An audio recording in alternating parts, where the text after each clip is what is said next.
What's up everyone, and welcome back to another video. In order to maintain the rhythm of my other recent videos like the salaries at the MBB versus bulge bracket or big four and mid bracket firms, I've decided to make another video that may stir up some comments below. If you haven't seen my other videos where I compare banking with consulting, I'd highly recommend you check those out before getting into this one. Just for a little background though, investment banking and management consulting are two of the most prestigious careers you can accept straight out of college. With total compensations hitting six figures within your first year out of school, there's no reason why many aren't wanting to get into these professions real quick. But what they do differ, so it's best to make an in-depth decision based on your own due diligence before deciding which path you'd like to take. In this video, I'll be sharing why I think management consulting is the better profession and why I think you should consider it as well. Please keep in mind that this video is meant for entertainment and you should decide which career you'd like based on your own research and preference. Before getting into it though, be sure to take a second to like, comment, and subscribe to help out the channel. Be sure to also share this video with your network if you think they'll gain value behind what I share on this channel as well. Also, don't forget to stick around till the end for a big announcement that you don't want to miss. Before I share why consulting is better than banking, it would be best to give a little rundown of what these two professions even are. When you're looking at investment banking, you see that their work lies within completing valuations for clients looking at M&As in particular. As I've mentioned in my other video, the work and practice of an IB can be broken down into the buy and sell side. But essentially, investment bankers can also function as financial advisors for their clients by determining their best options. So from what you can see, their role is strictly finance oriented and within a certain type of work. If you'd like to hear more about investment banking in greater depth, I'd highly recommend you check out my other video where I compare IB and MC. And don't worry, there's no bias in that video.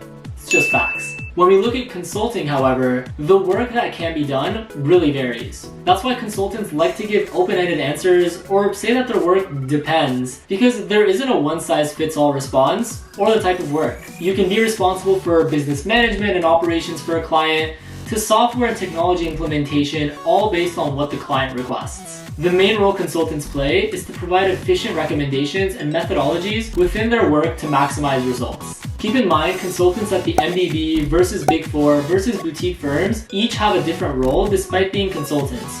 So their clients, responsibilities, and work vary accordingly. If you'd like to learn more about the different types of consulting, I've actually made another video where I share the differences between technology and management consulting, which I'll link in the bio below for you. So now that we have a relatively general understanding of what a banker and consultant do, I want to explain why you should be pursuing a career in the latter. The first main reason why I prefer consulting is because the work is just more broad. You'll have more opportunities to learn and develop professionally, especially at such an early stage in your career. You'll tackle different projects in different industries, assuming you're not in a specialized niche area. For someone who is still learning what they like and what they want in a career, management consulting is perfect. You develop your technical skills through manipulating cells in Excel and putting a slide deck together, but also get to hone your presentation, leadership, and collaboration skills while working with clients and other project members. In comparison to banking, the majority of your work for your first 2 years as an analyst is just behind Excel. If you're wanting to be a wizard at Excel and know all the ins and outs, then banking might just be the career for you then. But if you're looking to be a bit more well-rounded, especially as a 22 or 23-year-old,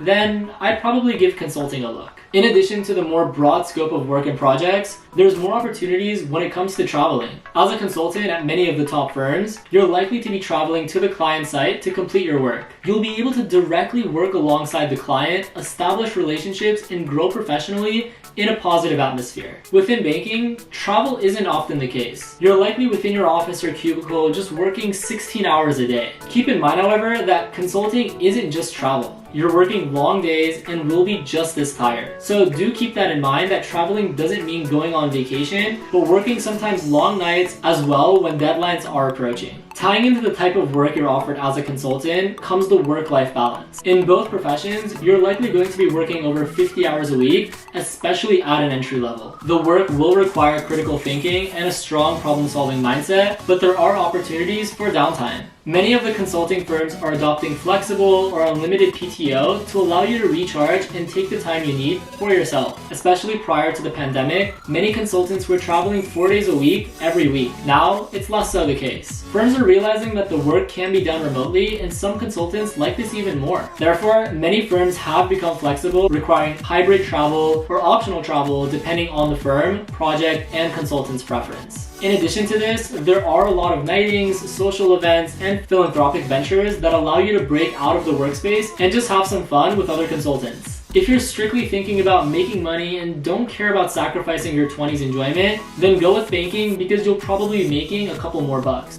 Or will you?